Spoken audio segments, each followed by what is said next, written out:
안녕하십니까. 김어준의 뉴스공장 주말특근입니다. 뉴스공장의 법무수석 법무법인 동아내 사무장 이정렬입니다. 지난 2월 3일 주말특근 때 배웠으니까 딱 한 달 만이네요. 가해자인 일본 정부가 끝났다고 말해서는 안 된다. 전쟁 시기에 있었던 반인륜적 인권 범죄 행위는 끝났다는 말로 덮어지지 않는다. 엊그제 99주년 3.1절에서 문재인 대통령이 한 기념사 중 한 대목입니다. 너무나 당연한 말인데도 일본 정부는 절대로 받아들일 수 없다고 합니다. 일본은 가해자입니다. 범죄자죠. 진지하게 반성하고 책임져야 합니다. 최종적이고 불가역적인 반성과 책임을 지지 않은 건 바로 일본입니다. 불평등하고 불합리하게 일본과 합의했던 박근혜 전 대통령, 이에 동조한 미국과 반기문 전 유엔 사무총장, 이들은 전쟁 범죄를, 그것도 식민지 여성에 대한 범죄를 옹호하는 겁니까? 아니라면 일본의 태도에 대해 비판하는 목소리를 내야 합니다. 그렇지 않다면 이들 또한 공범임을 면할 수 없습니다. 3월 3일 토요일 뉴스공장 주말특근 지금부터 시작합니다. 이번 주 주말특근 첫 번째 순서는 평창 동계올림픽 최고 스타죠. 여자 아이스하키 대표 선수 3명이 들려주는 남북 단일팀의 진짜 이야기입니다. 지난 2월 27일 화요일 3부에 방송된 내용 다시 들어보시죠.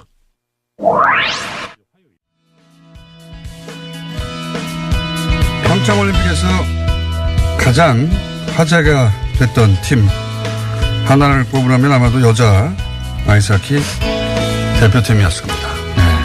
오늘 여자 아이스하키 대표팀의 선수 3분을 저희가 뒤에 직접 모셨습니다. 굉장히 어렵게 모셨어요?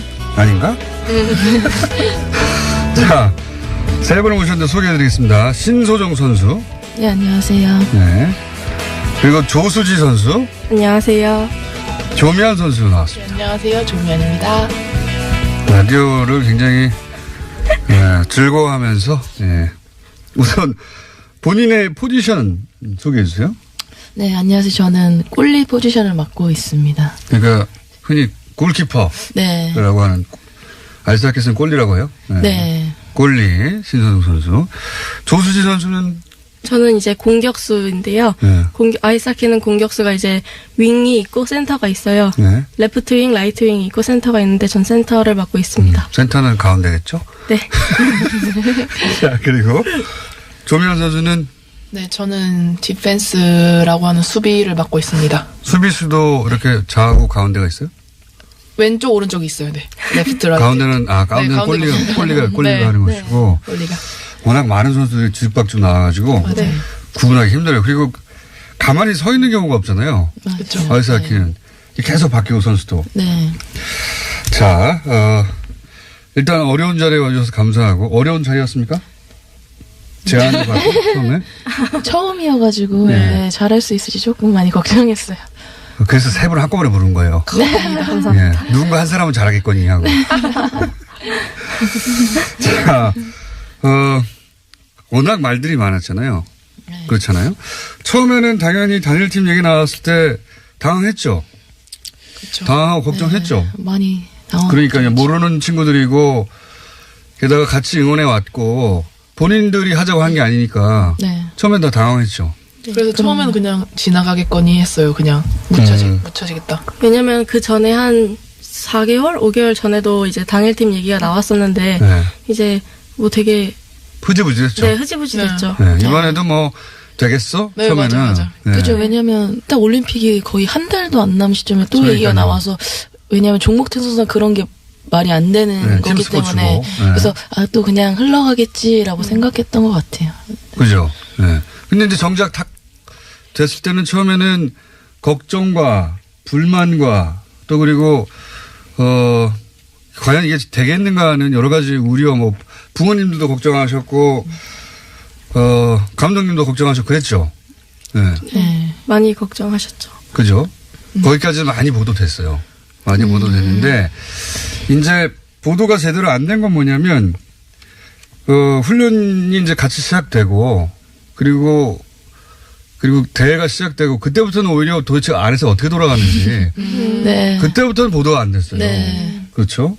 궁금한 것은 그때부터입니다. 우선 처음에 이제 북한 선수들하고 같이 훈련했을 때는 어색하기도 하고 이상했죠. 용어도 다 다르지 않았나요? 그죠, 네.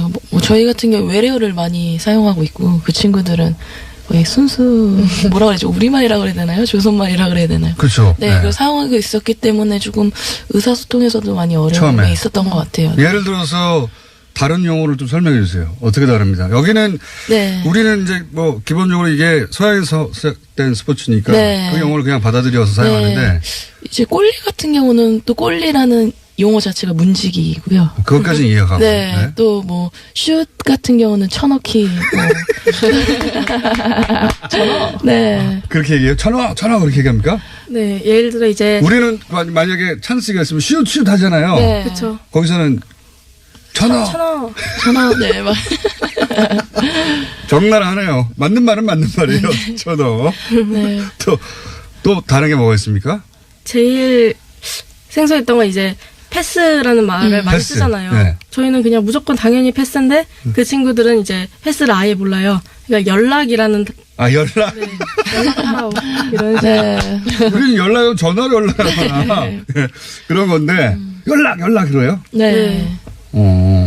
이게 그러면 머리 감독은 우리말을 모르죠. 네. 거의 모르는 거. 그렇죠? 그럼 머리 감독은 영어로 사용하죠. 네. 그럼 머리 감독이 뭐라고 하면 우리 선수들이 그걸 알아듣고 다시 북한 선수들한테 이거 천으란 말이야 이렇게 설명해 줍니까? 네. 또 수지 친구가 네. 거의 저희 팀에서 통역을 맡고 있어가지고요. 네. 네. 수지 친구가 많이 중간에서 이렇게 매개 역할을 많이 조수진 하는 것 같아요. 선수는 영어를 왜 잘하죠? 제가 캐나다에서 이제 고등학교를 나왔기 때문에 네. 고등학교만 나온 거예요? 아니면 네, 고등학교만 다녔어요. 거기서도 그 학기를 했어요? 네, 하키를 그때까지는 이제 취미 생활로 했습니다. 그래서 이제 영어가 가능하기 때문에 감독하고 사이에서 그럼 아예 우리말을 못하는 기아 선수도 있습니까 혹시? 제대로? 네. 이 그룹이 복잡하네요. 아이스하키 이제 저변에 우리가 그렇게 넓지 않다 보니까 여자 아이스하키 영어를 거의 모국어처럼 사용하는 기아 선수가 있고 그렇죠. 예. 뭐 이민 2세대 정도 되겠네요. 그죠? 네. 근데 그 친구들은 영어는 머리 감독하고 통화되는데 말이 되는데 나머지 한국 선수들하고 잘 안 되고 네. 네. 그리고 한국말만 하는 선수들이 있고 그렇죠. 네. 그리고 북한을 생각하는 선수들이 있고 이게 굉장히 어려웠겠네. 그런데 그 중에서 그 조수희 선수가 어쨌든 양쪽 다 하고 네. 그러면 통역을 한 두세 단계를 거쳐야 되겠네요. 그렇죠. 이제 영어를 감독님이 말씀을 하시면 네. 제가 한국말로 이제 통역을 해주고 영어를 하는 친구도 알아들었지만 또 그쵸, 한국말 이제 하는 친구는 못 알아들었으니까 말해주고 말해주고 이제 한국말로 하다 보면 이제 저희가 외래어나 이런 걸 많이 쓰기 때문에 네.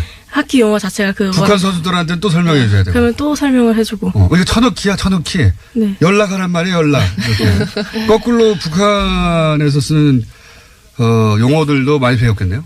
그렇죠. 그죠. 네. 완전 짬뽕인 상태에서 네. 그래서 저희가 많이 조금 힘들었던 것 같아요. 소통하는 문제에 있어서. 네. 소통부터 처음에 힘들었구나. 네. 나이 때는 비슷했죠. 네, 20대 초반으로 서로 다 거의 또래여가지고요. 네. 더 어울리는데 그나마 좀 쉽게 어울렸던 것 같아요. 네. 처음에 이런 그 어색하고 불편하고 하는 과정이 어떻게 그 변해갔어요? 예를 들어서? 우선은 초반 한 2, 3일은 이렇게 서로 이렇게 섞여서 훈련도 안 하고요. 밥도 이제 따로 먹었는데 밥도. 이제 그 이후에는 이제 같이 밥도 자리에 같이 섞어서 먹고 훈련도 이제 같이 시작하면서 이제 친해진 것 같아요. 많이 친해졌어요? 그렇죠. 네, 아무래도 운동이란 힘이 좀 큰 것 같은 게 서로 몸을 부대끼고 또 이제 훈련을 잘하려면 또 대화도 많이 해야 되기 때문에 또 그 과정에서 많이 친해진 것 같아요. 네. 그래요?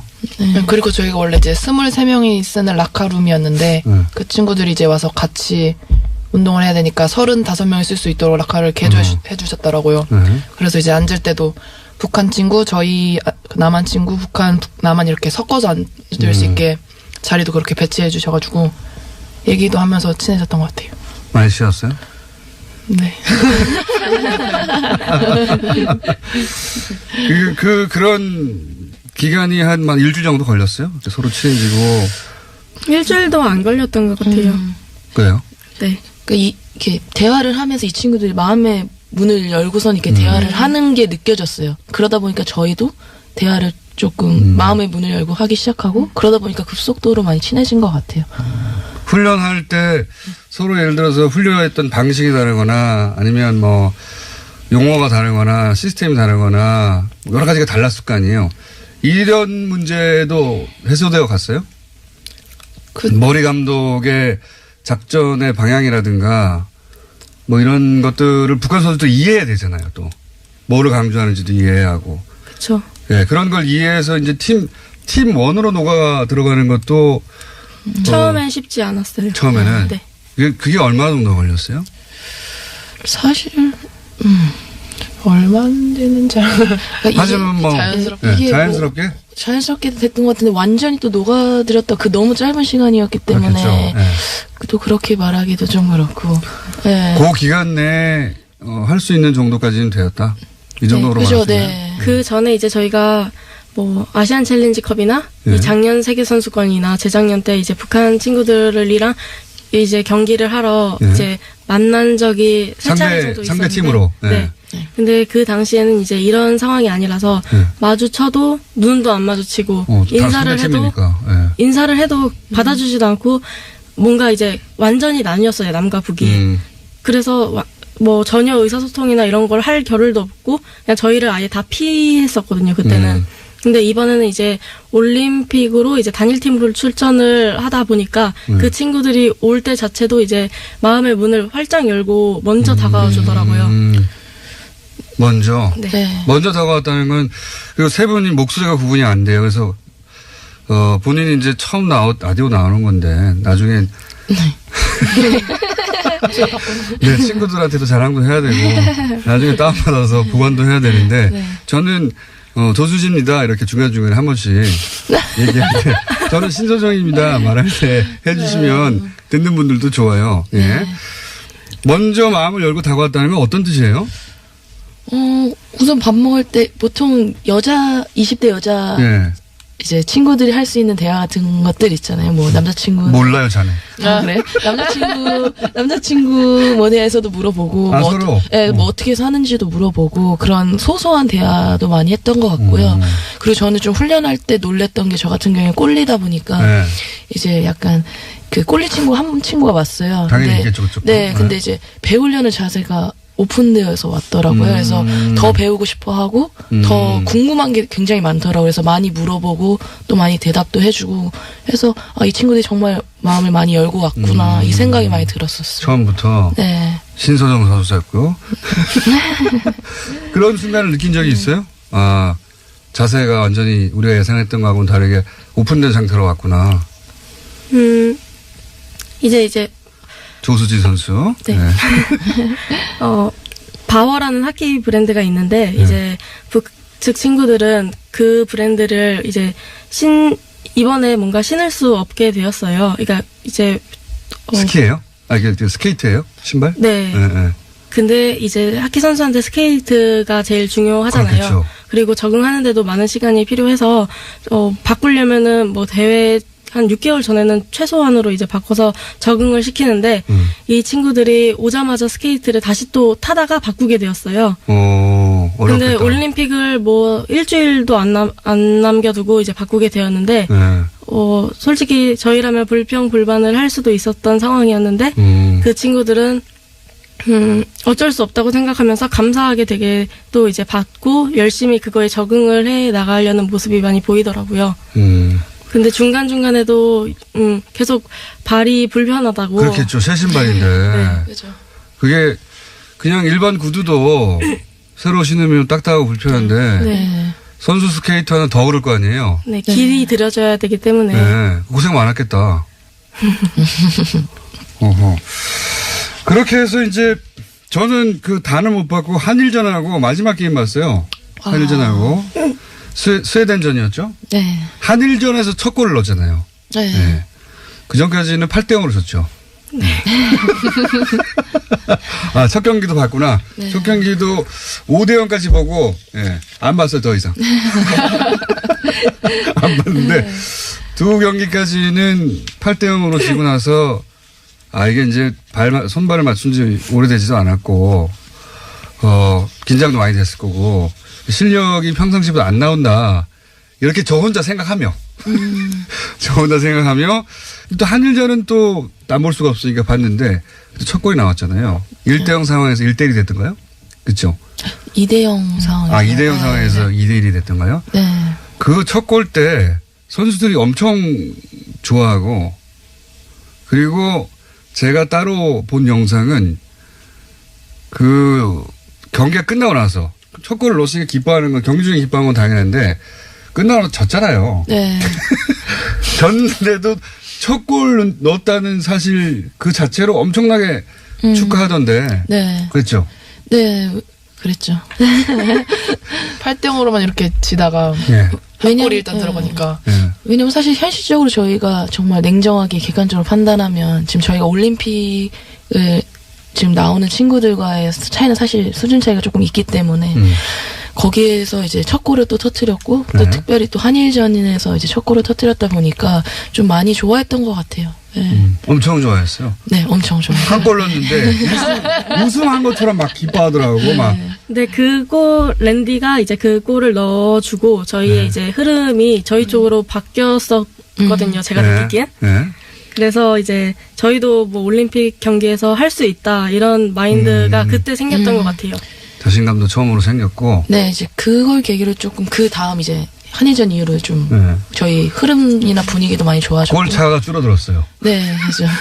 지긴 졌지만 네. 골 차가 줄어들고 네. 스웨덴전에서도 골을 넣었잖아요. 네. 네. 그 첫 번째 넣었던 골에 그 팩이라고 합니까? 퍽. 아, 퍽 참. 네. 퍽은 보관한다면서요. 네, 거기 토론토에 명예전당이 있는 곳에서 네. 이제 뭐 퍽이랑 뭐 저희 직접 입고 뛰었던 이제 저지나 이런 걸 보관한다고 하더라고요. 네. 한 골 넣고 보관되는 건 영원히 없을 거예요. 근데 영원히 보관돼. 그러니까 네. 그래서 저희도 그 얘기 듣고 조금 아 저희가 정말 역사적으로 좀 뭔가 기여를 하는구나 조금 느꼈던 것 같아요. 그 어느 순간에 아 우리가 굉장히 이게 중요하고 상징적인 게임을 뛰고 있구나 그런 생각을 하게 간 순간들이 있어요. 이기고 지고도 중요하긴 하죠. 당연히 선수로 나갔으니까. 근데 말씀하셨다시피 이제 그 남자 아이스하키 팀이나 여자 아이스하키 팀이나 사실은 세계 최고 수준하고 좀 격차가 있긴 있잖아요. 아이스하키 역사가 오래되지 않았고 해서. 네. 어느 순간 이게 뭐 한 골도 중요하고 이기는 것도 중요하지만 이거 굉장히 중요한 이게 경기다. 그런 생각을 하게 되는 순간들이 있었어요. 우선은 이렇게 저희가 이렇게 관심과 사랑을 받아본 적도 처음이었었고요. 우선 관심 없었죠. 아예 네, 모르시는 분이 대부분 많았어요. 저희 종목에 대해서. 비인기 종목 중에서도 아주 비인기 종목이에요. 네. 그리고 한국의 아이스하키가 네. 있어 이러신 분들도 많아요. 굉장히 많아서. 남자는 그래도 좀 본 것 같아요. 여자 아이스하키 팀이 있었나? 맞아요. 네, 맞아요. 네. 여자가 하키를 해? 약간 이러시는 분이 대부분이었던 것 같아요. 이때까지. 그러니까요. 근데 이제 경기에 오시는 분들도 그렇고 또 그런 관심들도 되게 좀 놀라웠고요. 그리고 또 사실 경기가 할 때 잘 몰랐는데 이제 끝나고 나서 뭐 언론분들이나 또 이제 IOC 관계자분들이나 얘기를 해주실 때 아 그때 저희가 되게 의미 있는 팀이구나 그런 걸 좀 많이 느꼈던 것 같아요. 그 이후에 오히려. 네. 네, 왜냐면 저희 경기 때는 또 집중하고 잘 안 보려고 하고 그러다 보니까. 그 선수들 휴대폰을 반납하거나 자발적으로 뭐 안 보거나 그런 것도 한다는데 아이스하키 팀은 그런 건 없었어요? 네, 없었어요. 전혀. 성적에 크게 영향을 주지 않는데 너는 봐라 이거예요? 근데 저는 일부러 안 읽었던 것 같아요. 일부러? 네. 좀 흔들릴까봐. 그리고 초반에 사실 두 경기를 저희가 생각했던 만큼 좀 자신감 있게 좀 못했던 것 같고요. 좀 스코어 자체가 조금 8대0 컸잖아요. 그래서 좀 두려웠어요. 혹시나. 네. 욕이 쏟아질까 봐. 네. 그래서. 욕이 쏟아지는 게 아니라 관심을 꺼버렸어요. 그때 사람들이. 보도가 되긴 했는데 네. 관심을 끄기 시작했죠. 네. 끄기 시작했는데 저는 관심 있어서 계속 챙겨보긴 했어요. 다 보진 않고 또 8대 0이네 그러고. 그리고 한일전 거의 다 봤고. 네. 첫 골 순간도 굉장히 인상적이었고.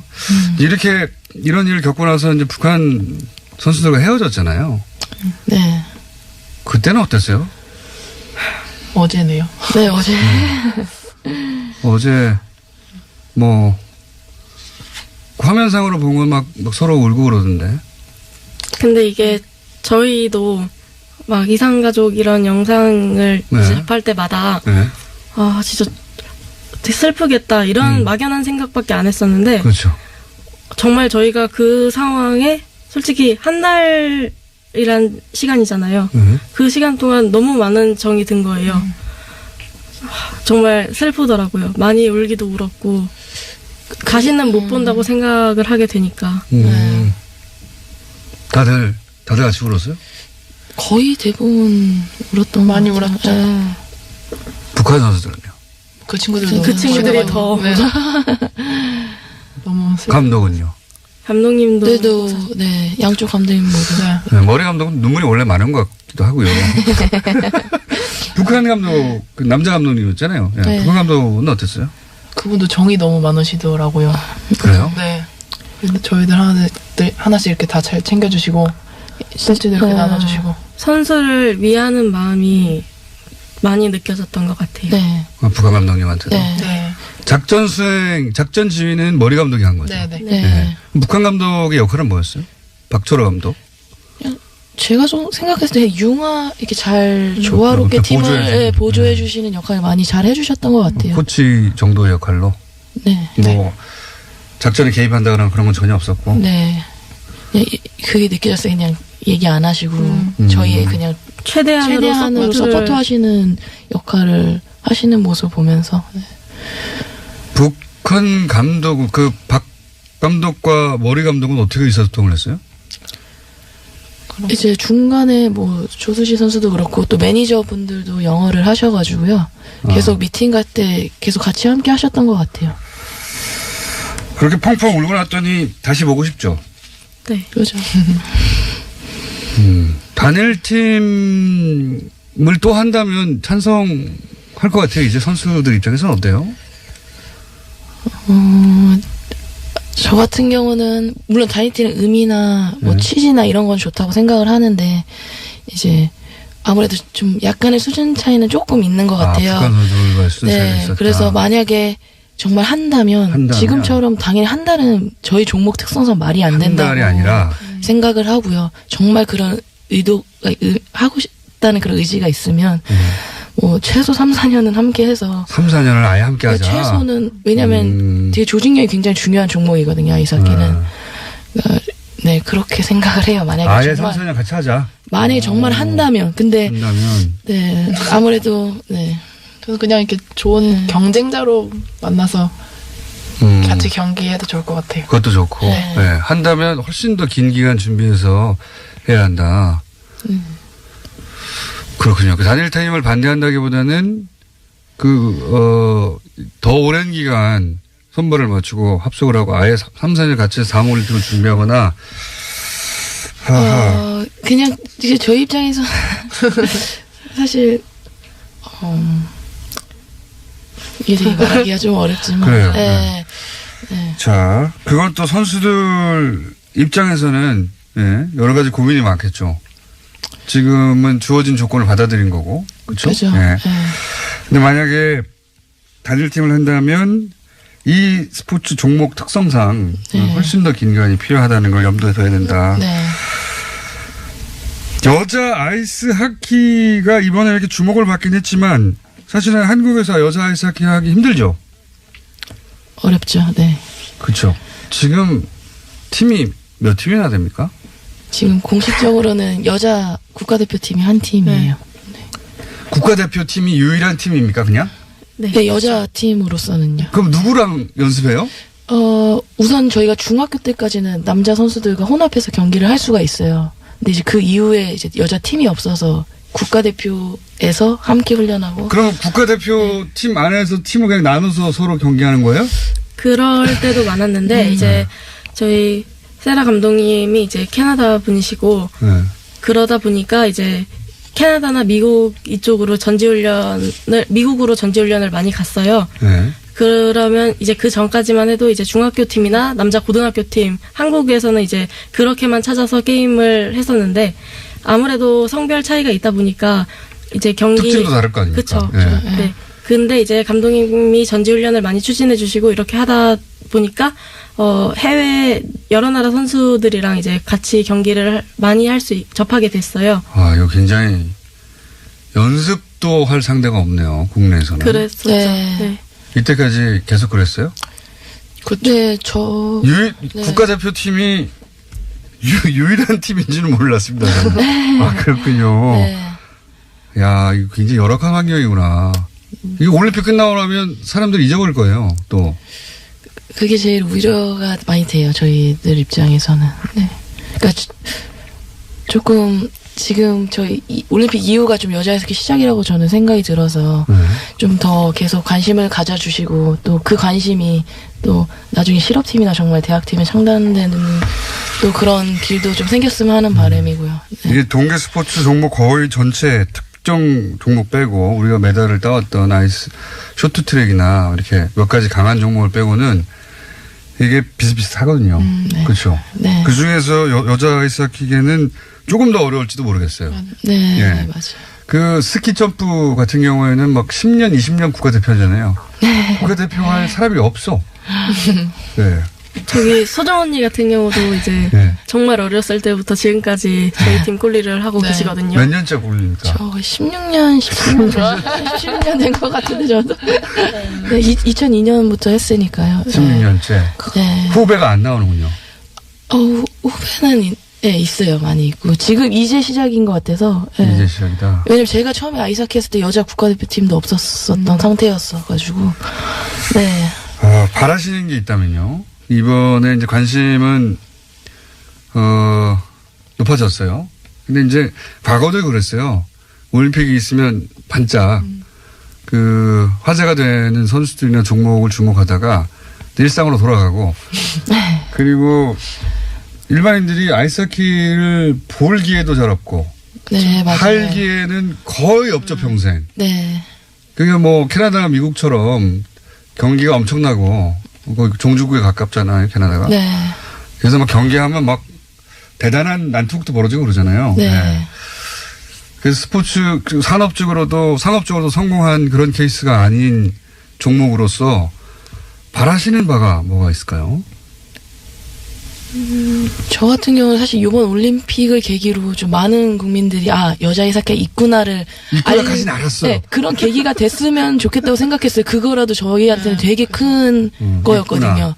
근데 이제 그거는 저희가 성공했다고 생각을 해요. 거기까지 성공했어요. 네. 근데 이제 그 이유가 이제 중요한 것 같아요. 그 이후에 저희가 또 어떻게 또 보여드리는지도 중요할 것 같고 또 네, 열심히 해야죠. 그래서 네. 뒷마무리가 굉장히 약하네요.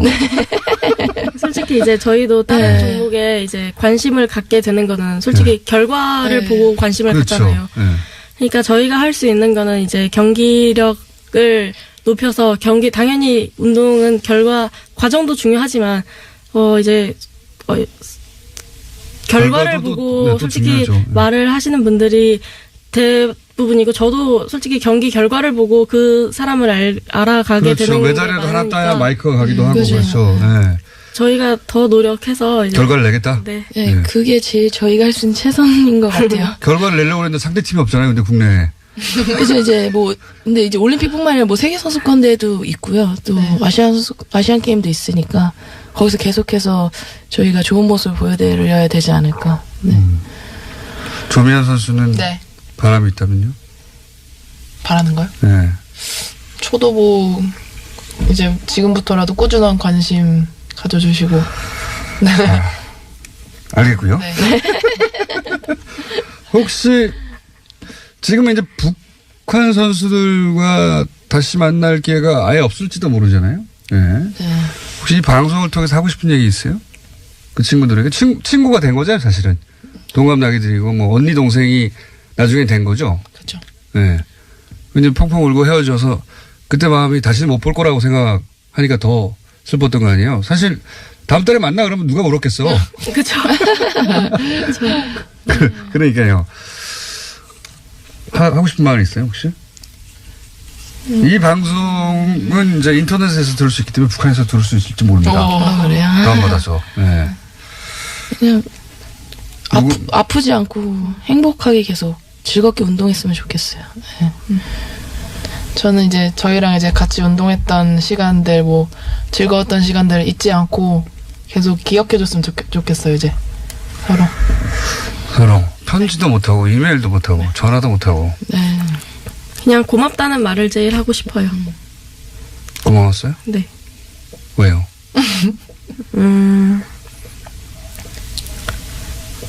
솔직히 이제 그 친구들이 여기 온 거잖아요.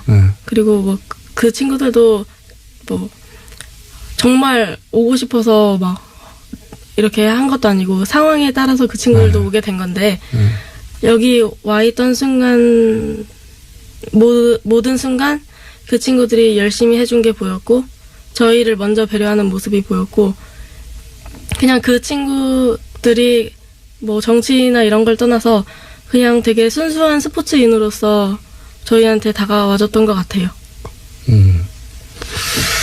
알겠습니다. 오늘 여기까지 하고요.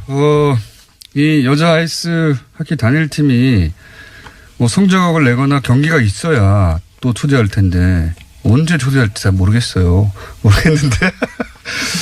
머리 감독님을 저희가 또 한번 초대해 보려고 하거든요. 예. 그때 같이 나와주세요. 자꾸 이렇게라도 소개가 돼서, 예. 소개가 돼서, 그리고 북한 선수들하고 상대 팀으로라도 자주 만났으면 좋겠네요. 네. 예. 단일 팀은 너무, 큰 일이고, 그리고 이제 그건 선수들이 어떻게 할 수 없지만, 선수로서는 팀으로서 서로 경쟁자로 만날 수 있잖아요. 그쵸. 예. 단일 팀이 아니라 그런 기회라도 자주 만들었으면 좋겠네요. 네. 그죠? 어차피 남쪽에서는 팀이 하나고 북쪽에서도 팀이 하나 정도밖에 없을 것 같은데. 북측은 6개나 된다. 6개나 된대요? 네. 그래요? 네. 그거 되셨네. 훈련 상대로. 일단 그거라도 해봤으면 어떨까 하는 생각을. 그건 괜찮죠? 네. 자, 여기까지 오늘은 하겠습니다. 예, 어렵게 모셨습니다. 다른 종목 선수들을 섭외하는 것은 지금 상황이 어떤지 모르시죠? 예. 네. 서로 친한 다른 종목 선수들을 나오신 김에 엮어가지고 좀 섭외해보려고 한 거였는데, 그건 저희가 밖에 나가면 저희, 작가들이, 제작진들이 붙어가지고 연락처 좀 달라고 그럴 거예요. 예. 자, 오늘 말씀 감사합니다. 감사합니다. 네, 지금까지 신소정, 조수지, 조미안 여자 아이스하키 팀 선수들이었습니다. 감사합니다. 선수 인터뷰 이후에 뉴스공장 작가들이 도대체 어떻게 섭외했냐는 질문 세례를 많이 받았다고 합니다.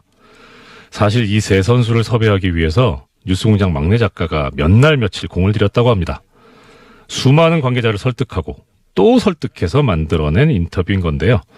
심지어 인터뷰에 익숙치 않은 선수들을 위해서 사전 인터뷰도 장시간 했다고 합니다. 수고한 막내 작가에게 칭찬과 격려 보내주시면 좋겠습니다.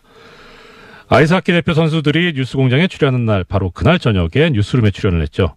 관련해서 7233번님을 비롯해서 많은 분들께서 뉴스공장이 뉴스룸을 이겼다라고 축하 의견을 주셨습니다.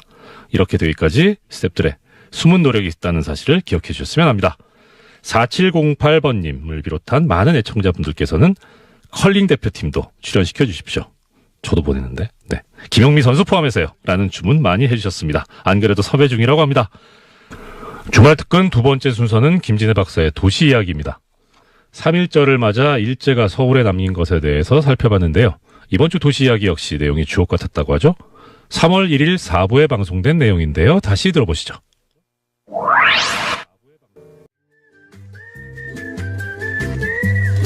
도시연출가 김진애 박사님 나오셨습니다. 네, 안녕하십니까. 3.1절입니다. 그러니까요. 저는 태극기의 의미를 정말 새롭게 찾아야 되는 날입니다. 새롭게 찾아야죠. 태극기 굉장히 많이 오늘 광장에 나올 텐데. 많이 보실 텐데. 네. 정말 이 만세 운동으로 정말 저걸 해야 되는데. 만세 운동 때 들고 나온 건데 이게. 글쎄 말이죠. 예. 네. 지금은 이제 성조기하고 세트로 들려서 가끔 이스라엘 국기와 함께 등장하고 있습니다. 이스라엘 국기까지. 제가 마침 3.1절에 오늘 뉴스공장에 나오게 돼서 네. 일제 잔재라기보다는 일제가 우리 도시의 한 일들, 더군다나 이제 특히 경성, 서울의 한 짓들, 끔찍한 짓들을 이제 가지고 오늘 좀 얘기를 하려고 그러는데. 일제가 서울의 한 짓. 네, 한 아하. 짓들이 이제 처음 들어보는 주제입니다. 아니 이거. 근데 이게요. 일제가 남긴 건물 이런 차원이 아니라 그런 차원이 아니라 한 도시에. 짓들에, 왜냐하면 이게 말하자면은 도시라고 하는 게 얼마나 사람들의 마음을 움직이고 사로잡고 위협적이고 상징적일 수 있고 이념적일 그렇죠. 수 있다는 걸 완전히 드러내는 때가 사실은 이 제국주의 때거든요. 그러니까 새로운 권력이 오면서 도시를 완전히 바꿔놓습니다. 그러니까 제가 이제 이게 상세히 얘기들이 있는 시간이 되지도 않지만 그냥 몇 가지만 얘기 드리면 상징적으로 여러분들 아마 가장 잘 아실 건 조선 총독부 네. 건물이 없어진 걸 거예요. 그렇죠. 이제 광복 50주년 때 김영삼 대통령이 이제 허물었기 때문에 그거는 이제 왕궁에 대한 거를 왕궁에 앞에다 세운 거니까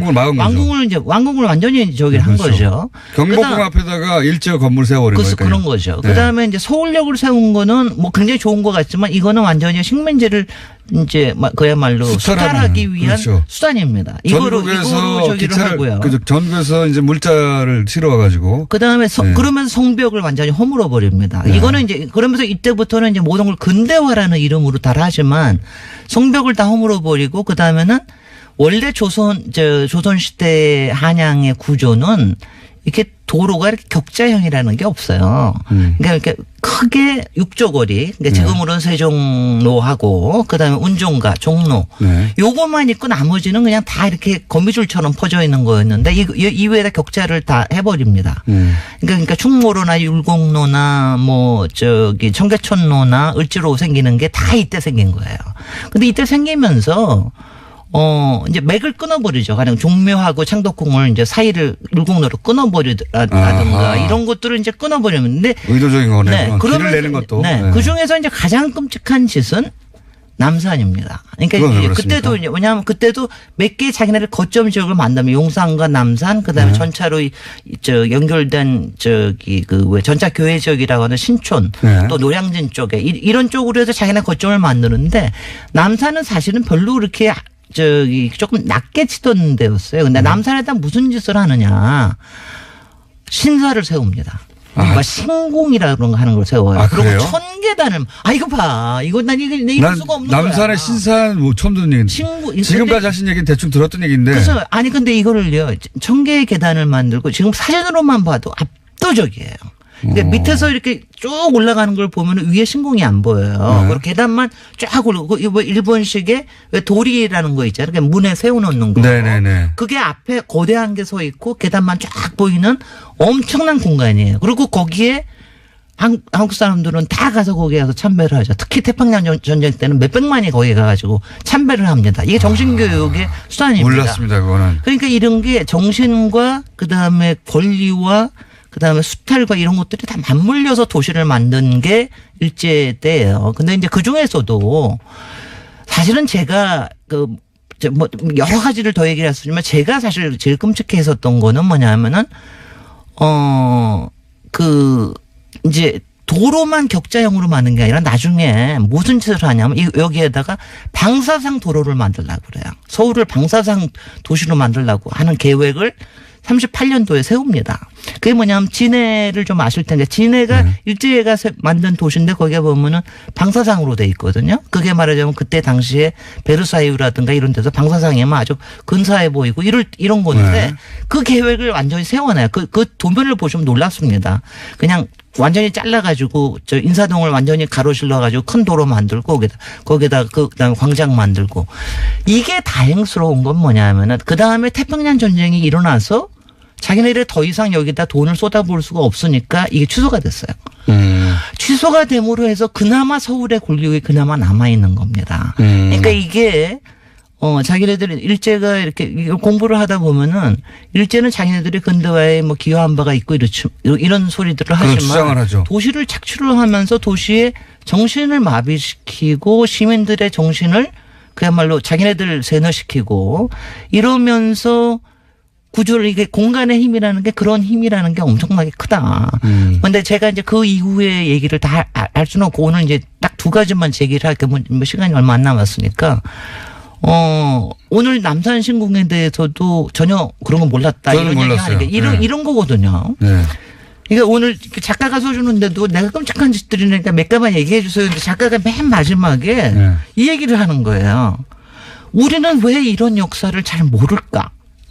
이게 저는 굉장히 중요한 거라고 하는 생각을 해요. 뭐냐면 지금도 사실은 근데 그 일제 덕분에 우리가 근대화됐다고 하는 주장을 최고 수준의 학자들이 하고 있으니까요. 글쎄 말이죠. 근데 그 서울대학교에 있는 사람들이. 근데 이제 김영삼 대통령이 그때 역사 바로 세우기 하면서 그때 당시에 광복 50주년 하면서는 상당히 좀 이제 이런 얘기들이 좀 됐는데 사실은 이런 게 일상적으로 배워야 됩니다. 더구나 이 작가는 건축가 나온 사람이에요. 근데 그런 거 하나도 몰라요. 안 배우는 거예요. 그렇죠. 그러니까 이런 거 어릴 때부터 배워야 됩니다. 맞아요. 네. 배워야 돼요. 그거 하나 하고요. 그다음 네. 두 번째는 그러니까 공간이라는 게 참 흥미로운 게 흔적이 남아있질 않으면 기억이 다시 새롭게 나올 수가 없어요. 이게 참 저거든요. 그런 잔재는 없어야 되지만 기억을 하게 만드는 게 굉장히 중요한 일이에요. 이런 일을 이게 굉장히 지혜롭게 해야 되는 일이거든요. 저는 오늘 3.1절 행사가 서대문 형무소 앞에서 이제 처음으로 5개 행사가 있는데 서대문 형무소는 바로 그거거든요. 아픔이 있지만 거기를 다시 기억으로 만든 그게 잔재 아닙니까? 그냥 없애버려야 될지도 모르지만 그렇게 하는 방식을 어떻게 만들어야 되느냐. 이게 굉장히 중요한 일입니다. 공간의 의식을 만들어내죠. 네. 그래서 정도. 그걸 잔재라고만 얘기하지 말고 역사의 흔적과 기록의 기억 이것들을 실제로 공간이 있어야지 우리가 이렇게 말하자면 이제 자꾸 얘기를 하게 됩니다. 일제는 그걸 하려고 한 거죠. 그럼요. 일제는 공간을 걔네들은 통해서 통해 가지고 완전히 지배하려고 들었고 공간을 본인들 뜻대로 만들어서 우리 의식을 지배하려고 했는데 네. 우리는 그걸 지나고 나서 네. 이 공간이 의식에 영향을 미치는 것에 대해서 무심하거나 모르거나 가르치지 않고 지나가버린 그래서 거죠. 말이죠. 네. 그래서 그런 부분들에 대해서 제가 좀 이제 오늘 마침 3.1절이니까 저도 이거를 공부하고 연구하면서 굉장히 많은 자료들을 이제 보게 요새는 이제 많은 자료들이 좀 나와 있어요. 학술적으로는 이제 굉장히 많이 연구가 되어 있는데 이거를 대중의 기억 우리가 이제 정말 다 같이 집합적으로 시민으로서 기억하는 이런 것들은 앞으로 굉장히 필요할 것 같습니다. 그런 집단 지역 굉장히 중요한데 그건 학교에서부터 가르쳐야 되거든요. 그럼요. 어릴 때부터 가르쳐야 됩니다. 그래서 자연스럽게 네. 우리나라 사람들이 독도는 우리 땅이라고 배운 이후로부터 그냥 자연스럽잖아요 모든 게. 그렇습니다. 그렇게 자연스럽게 습득해야 될 기본 지식이다. 그런 거를 이제 좀 적극적으로 하십시다. 네. 남산 신사 말고 또 있나요? 혹시 충격적으로 알게 되면은 사람들이 그랬어? 그랬어는 아까 제가 얘기한 도시계획은 도면 저희는 전문 분야에서는 굉장히 충격적인 거거든요. 도면. 그다음에 세운상가 같은 것도 일제 때문에 만들어진 거거든요. 일제 때 그때 그거 태평양 전쟁 동안 시간이 다 됐습니다. 네. 다음 주에 하겠습니다. 김진애 박사님이었습니다. 안녕. 감사합니다. 안녕. 2673번님. 3.1절에 딱 맞는 완벽한 주제 설명해 주신 김진애 박사 최고! 시간이 아쉽네요. 라고 하셨고요. 김영래님께서는 김진애 박사 코너 시간 늘려주세요라고 요청하셨는데요. 하필 이 김진애 박사님 코너 이 도시 이야기가 박지원 대표의 정치구단주 그리고 여론조사 코너에 이어서 목요일 4부에 편성돼 있어가지고 제작진에서도 상당히 안타까워하고 있습니다. 4708번님. 학교에서는 전혀 이런 것을 가르쳐주지 않고 있습니다라는 의견 주셨습니다. 일본에 대해서 우리가 제대로 사과하라는 촉구를 하는 것도 좋고요. 그런데 우리 스스로도 이 친일청산 작업을 게을리한 건 아닌가라고 수시로 반성해보는 것이 필요하지 않을까 싶습니다. 어쩌면 그 시작이 제대로 된 역사 교육이 아닐까 싶네요. 3월 3일 주말 특근을 마칠 시간입니다. 시작하면서 일본군 종군위안부 합의에 대한 말씀을 드렸습니다. 그러고 보니 오늘 출연자분들 모두 또 여성분들이시네요. 일관성 있게 마무리도 여성 문제로 해야겠습니다. 우리 사회 전반에 미투 운동이 확산되고 있습니다. 끔찍한 피해를 당하고도 그 누구로부터도 어느 곳으로부터도 도움을 받을 수 없었던 분들께서 어렵게 용기 내주신 것에 뜨거운 박수를 보냅니다. 남성 여러분들께서도 성원을 보내며 함께 하십시다. 우리 아이들이, 후손들이 더 나은 세상에서 살 수 있으려면 꼭 필요합니다. 돌아오는 8일은 세계 여성의 날입니다. 이런 날이 왜 있을까요? 그만큼 여성이 처한 현실이 열악하기 때문입니다.